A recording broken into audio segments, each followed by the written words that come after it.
فتویٰ میں کہا میرا فتوے کی کیا اہمیت ہے، میری اسلام میں کیا ویلیو ہے؟ رسول اللہ صلی اللہ علیہ وسلم کا فتویٰ ہے کہ وہ قوم کبھی فلاح نہیں پا سکتی، وہ قوم کبھی فلاح نہیں پا سکتی۔ اللہ کے رسول کا جملہ کہ مولوی کا جملہ ہے؟ لن یفلح قوم ولوا امرہم امرأۃ، یہ رسول اللہ کا جملہ کہ کسی مولوی کا جملہ ہے؟ وہ قوم کبھی فلاح نہیں پا سکتی، وہ قوم کبھی فلاح نہیں پا سکتی، وہ قوم کبھی فلاح نہیں پا سکتی جو اپنا اقتدار اور اپنے امور دنیا کو اور اپنی انتظامات کو عورت کے سپرد کر دے۔ اس نے بھی چڑھا دیا، نیچے پھر 1000 کے سے زیادہ گالی ہیں۔ اب آپ بتائیں کیا فرق رہ گیا پی ٹی آئی اور نون لیگ میں؟ کیا فرق رہ گیا؟ دونوں چاہتے ہیں کہ دین کو بدل دیا جائے۔ کس کے لیے؟ میرے لیڈر کے لیے۔ وہ چاہتے ہیں میرے لیڈر کے لیے عدت کے مسائل بدل دیے جائیں، یہ چاہتے ہیں ہمارے لیڈر کے لیے کچھ گنجائش پیدا کر دی جائے۔ گالیوں والے بھی تھے اور کچھ مہذب بھی تھے۔ کہنے لگے علامہ صاحب وہ جو مسئلہ جی حضرت عائشہ کا جنگ جمل کا، سبحان اللہ، آپ حیران رہ جائیں گے امام بخاری نے جو باب بند ہے اور امام بخاری جو ابو بکرہ سے حدیث لے کے آئے ہیں نا، دیکھیں اس اشکال کا جواب بھی 1400 سال پہلے رسول اللہ کی حدیث میں موجود ہے۔ ابو بکرہ کہتے ہیں بعض صحابہ کا یہ استدلال تھا امی عائشہ کا ساتھ نہ دینے کا۔ ابو بکرہ کہتے ہیں مجھے اس حدیث نے فائدہ پہنچایا اور میں امی عائشہ کے لشکر میں شامل نہ ہوا۔ حالانکہ امی عائشہ اگر غور کیا جائے تو اس لشکر کی سپہ سالار اور چیف آف آرمی سٹاف نہیں تھی، اس لشکر میں شریک تھی۔ اصل سپہ سالاری تو آپ کو پتا سیدنا امیر معاویہ، طلحہ اور زبیر کے پاس تھی، اور عورتوں کا جنگ میں شامل ہونا جائز ہے۔ اچھا یہ بات بھی عجیب ہے، عورت حکمران نہیں بن سکتی، یہ رسول اللہ کا فیصلہ ہے، اللہ کا فیصلہ ہے، قرآن سے بھی ثابت ہے۔ الرجال قوامون کی آیت، اور یہ جو آیت ہے نا کہ ہم نے کوئی بھی نبوت کا منصب مردوں کے علاوہ کسی کو نہیں دیا، اس کی تفسیر پڑھ لیں۔ اس کا مطلب کیا ہے؟ عورتوں کو حکمران نہیں بنایا جائے گا۔ عورتیں جنگ میں شریک ہو سکتی ہیں لیکن چیف یا سپہ سالار نہیں بن سکتی۔ پھر بھی بعض صحابہ نے یہ استدلال کیا تھا کہ امی عائشہ کے ساتھ ہم اس لیے نہیں تھے نکلے کیونکہ وہ بھی آگے تھی، ان کے پاس بھی اتھارٹی تھی اور وہ بھی کمان کاری تھی، اس لیے۔ اور پھر حضرت عائشہ کے لشکر کو جو شکست ہوئی، صحابہ نے یہ استدلال پیش کیا تھا 1400 سال قبل۔ بعض صحابہ کا یہ استدلال تھا، لیکن حقیقت میں امی عائشہ اس لشکر کی سربراہ بھی نہیں تھی، لیکن استدلال یہ صحابہ نے تب بھی پیش کر دیا تھا کہ امی عائشہ کے لشکر کو اس حدیث کی وجہ سے شکست ہوئی ہے۔ اب آپ دیکھیں، ایک تو یہ سوال اعتراض کیا گیا، پھر دوسرا یہ بندہ حیران رہ جاتا ہے کہ سیاسی لیڈر کیا چیز ہوتا ہے، سیاسی لیڈر کی محبت کیا چیز ہوتی ہے، انسان اس کے لیے کیسی کیسی اور کہاں کہاں سے گنجائش۔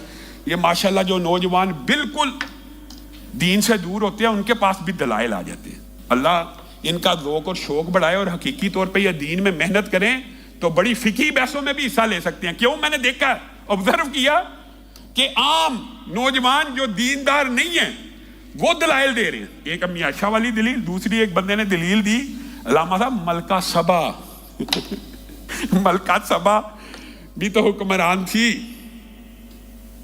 ملکہ سبا مسلمانوں کی حکمران تھی۔ حضرت سلمان نے اس کے خلاف جہاد کیا تھا، جنگ لڑی تھی اور جنگ کا ارادہ کیا تھا کہ اس کو حاکم ماننا تھا۔ یار لوگوں کے استدلال بھی عجیب ہوتے۔ ملکہ سبا کا جی استدلال کیا گیا۔ یاد رکھیے یہ رسول اللہ صلی اللہ علیہ وسلم کا فرمان ہے، کسی مفتی کا فتویٰ نہیں ہے۔ ہو سکتا ہے میری ذاتی وابستگیاں یا آپ میں سے کسی کی ذاتی وابستگیاں کسی پارٹی کے ساتھ ہوں، تو کیا اس پارٹی کے ساتھ ہونے کی وجہ سے دین کو بدل دیا جائے گا، شریعت کو بدل دیا جائے گا، قرآن کی آیتوں کو بدل دیا جائے گا؟ اللہ کے بندو، اللہ کا واسطہ ہے، اللہ کا واسطہ ہے، گناہ کو گناہ سمجھ کے کرو، گناہ کو گناہ سمجھ کے کرو۔ مریم نواز کو وزیر اعلیٰ پنجاب آپ بنانا چاہتے ہیں، چند لوگ بنائیں، لیکن اس کو غیر شرعی سمجھیں، اس کو گناہ سمجھیں، اس کو خلاف رسول سمجھیں، اس کو خلاف دین سمجھیں، اس کو خلاف شریعت سمجھیں، اس کو خلاف اسلام سمجھیں، پھر جو مرضی کرتے رہیں۔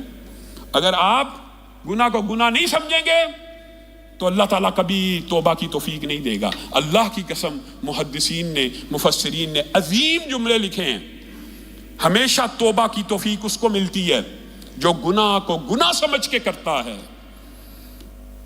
جو موسیقی کو گناہ سمجھے ہی گئی نہیں توبہ کرے گا؟ جو زنا کو، ایکسٹرا میریٹل افیئرس کو گناہ سمجھے گا ہی نہیں، توبہ کرے گا۔ جو شراب کو حلال سمجھے گا توبہ کرے گا، جو ریشم کو حلال سمجھے گا توبہ کرے گا۔ توبہ کون کرے گا؟